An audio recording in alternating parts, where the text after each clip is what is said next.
Meknès, en 1936, une simple partie de cache-cache tourne au cauchemar.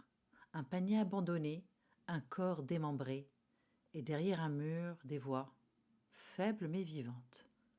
C'est ainsi que s'est refermée la légende de Moulay Hassan. L'ancienne courtisane, jadis admirée par les officiers français, réapparaît méconnaissable, brisée, recluse et soupçonnée d'atrocités. Dans l'épisode précédent, nous avons vu comment des enfants, par un simple hasard, ont permis de mettre à jour ce que tant d'autres auraient préféré ignorer. Des jeunes filles séquestrées, un témoin clé, Ben Ali, et des témoignages glaçants venus d'anciennes pensionnaires. Mais surtout une question en suspens. Comment une femme aussi surveillée a-t-elle pu échapper si longtemps à la justice ? Dans ce troisième épisode, nous passons de l'ombre à la lumière, direction la salle d'audience. Un procès hors norme, suivi de près par la presse, mais dont certains espèrent qu'il s'achève vite. Je suis Rim Boursimi et vous écoutez la suite et fin de l'affaire de l'ogresse El Hassan. «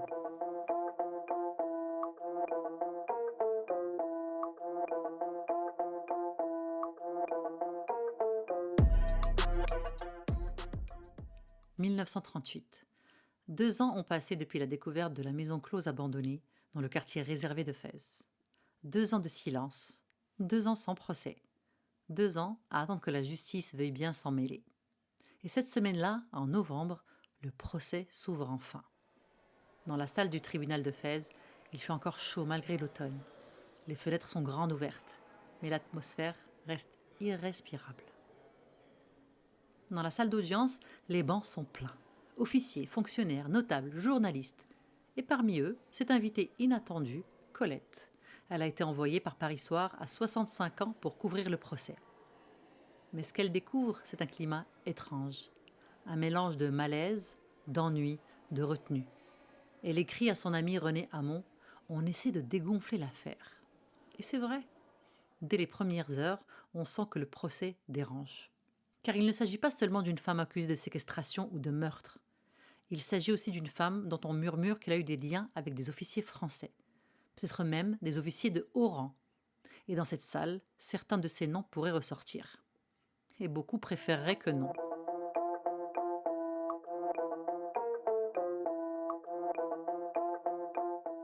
Alors il y a 2 accusés, Hassan Bent Ali, alias Moulay Hassan, et Sherif Mohamed Ben Ali, son domestique, complice ou pantin. L'accusation est lourde. Meurtre avec préméditation, séquestration, torture et proxénétisme aggravé. Mais au fond, ce qui est jugé, c'est aussi un fantasme colonial. Une figure trouble, à la fois servante du pouvoir et incarnation de ses dérives.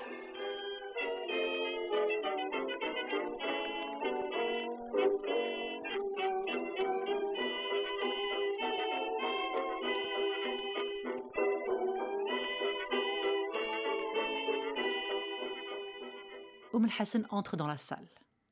Elle est habillée entièrement de blanc, couleur du deuil au Maroc. Une tenue impeccable, presque christine. À ses pieds, des babouches bleu ciel, dernier chic marocain de l'époque. Elle s'assoit sans dire un mot. Et pendant plusieurs minutes, elle reste ainsi, droite, silencieuse. Comme s'il était au théâtre, comme si cela ne la concernait pas. L'avocat de Moulay Hassan, maître Henri Laroui, brillant avocat du barreau de Fès, ouvre la plaidoirie avec emphase. Ce n'est pas seulement une femme que vous jugez, c'est un monde. C'est le Maroc héroïque face au Maroc bourgeois. Et Moulay Hassan, elle, garde la tête haute. Elle nie tout. Elle accuse Ben Ali. Elle répète encore et encore. J'ai sauvé des officiers français. J'ai tiré contre les rebelles. Je suis une patriote. Le premier témoin s'avance. C'est un médecin militaire. Il confirme que les femmes retrouvées dans la maison étaient en état de dénutrition sévère. Mais il reste vague, très vague, presque mal à l'aise. Un autre témoin est appelé. Il ne vient pas. C'était un officier qui aurait eu des liens avec Hassan. On apprend qu'il est souffrant, porté malade. Pourtant, Moulay Hassan a demandé l'aide des généraux, de ceux qui l'ont connu plus jeune, de ceux des souvenirs glorieux. Mais aucun ne vient. Pas un seul ne témoigne. Le silence est assourdissant. Les juges, eux, veulent des preuves. Et ce qu'ils entendent est accablant. Des femmes enfermées, battues, violées. Des adolescentes réduites en esclavage. Des cadavres emmurés. Des corps bouillis, des os enterrés.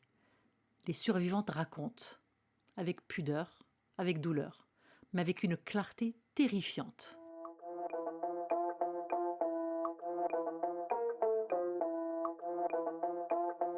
Ben Ali, de son côté, ne se déroge pas. Il avoue tout, sans trembler, sans émotion. Il parle d'un pain empoisonné, d'un ordre de meurtre, de châtiment sadique. Et Hassan, elle ne cède pas. Jamais. Dans la rue, la presse continue de titrer « L'ogresse de Fès, le monstre en blanc ». Mais Colette, elle, prend un autre ton. Je cite « Ce que nous appelons cruauté fut la monnaie courante de sa vie ». Fin de citation.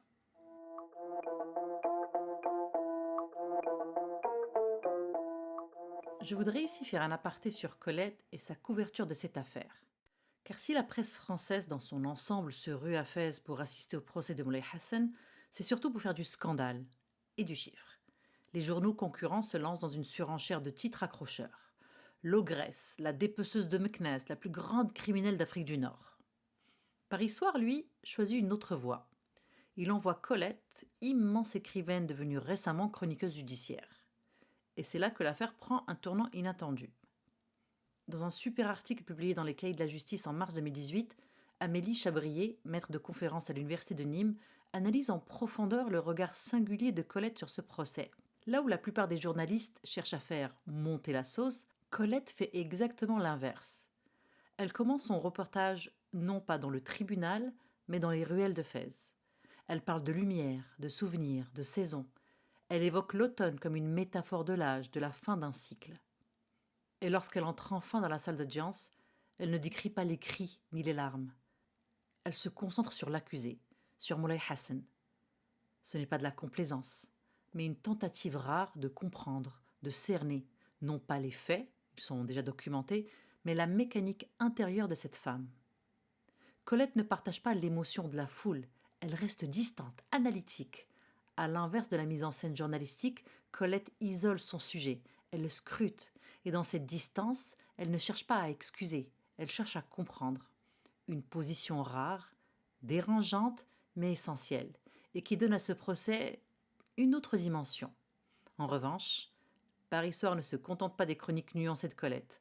Autour de ces articles, le journal continue d'alimenter le besoin de sensationnel avec des encadrés racoleurs, des titres chocs et des récits crus destinés à satisfaire l'appétit de ses lecteurs pour l'horreur.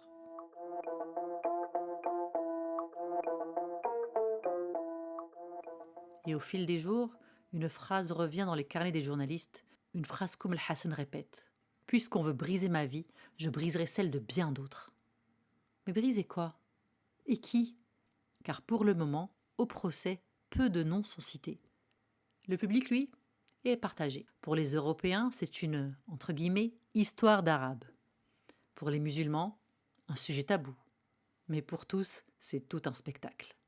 Et la légende s'est effondrée. Ouh, elle se défend. Elle nie, toujours.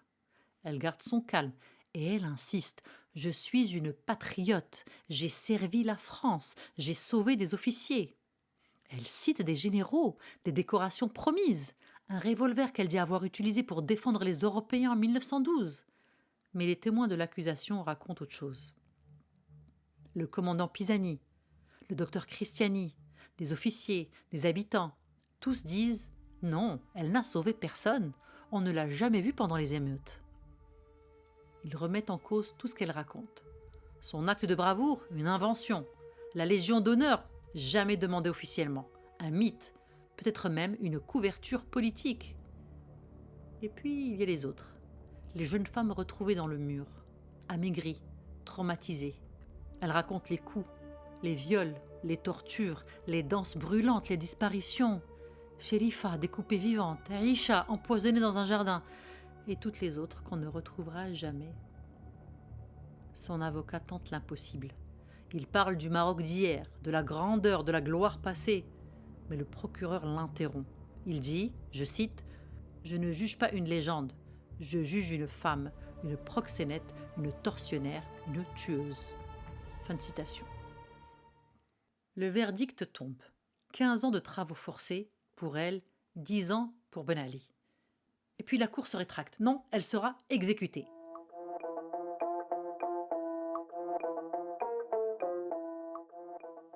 Mais l'affaire ne s'arrête pas là. Parce que oui, officiellement, elle devait être exécutée, guillotinée. Mais elle ne l'a jamais été. Plus tard, on la retrouve, vivante, dans une prison marocaine. Calme, tranquille, presque libre. Les autorités expliquent « erreur administrative ». Mais personne n'y croit. Pourquoi a-t-on voulu qu'elle disparaisse discrètement? Pourquoi l'a-t-on protégée aussi longtemps? Que savait-elle?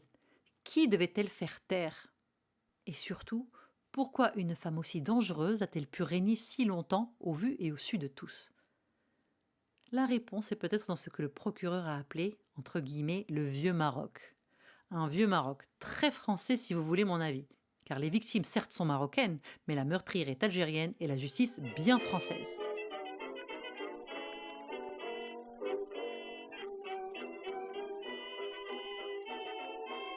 Mais bref, on comprend bien qu'il parle là d'un monde de compromis, de silence et de dette. Une dette envers une femme qui, jadis, a peut-être sauvé des vies. Mais à quel prix? Certains parlent d'un accord secret, d'un dossier classé par l'armée, d'un exil discret loin du Maroc. On sait qu'elle était coupable, on sait que des filles ont souffert, on sait que les murs ont parlé.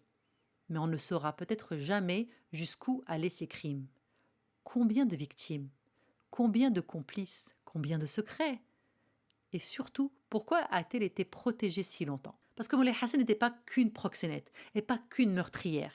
Elle était une femme qui en savait beaucoup. Elle savait trop de choses sur trop de gens, dans un monde où le silence vaut de l'or. Elle est morte comme elle a vécu, dans le flou. Pas de tombe connue, pas de date exacte, juste des rumeurs et une légende. Moulay Hassan restera jamais l'image d'une époque quand même assez trouble.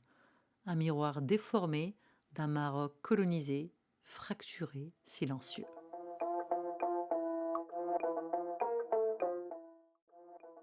Vous venez d'écouter le dernier épisode de l'affaire Hassan. Vous retrouverez des images et documents d'archives sur notre compte Instagram. Si vous aimez ce podcast, nous serions plus que ravis si vous pouviez nous laisser 5 étoiles sur Spotify ou Apple Podcast.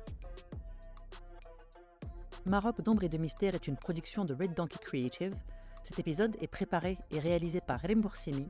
Nous sommes sur Instagram si vous voulez nous parler. À très vite pour un nouvel épisode.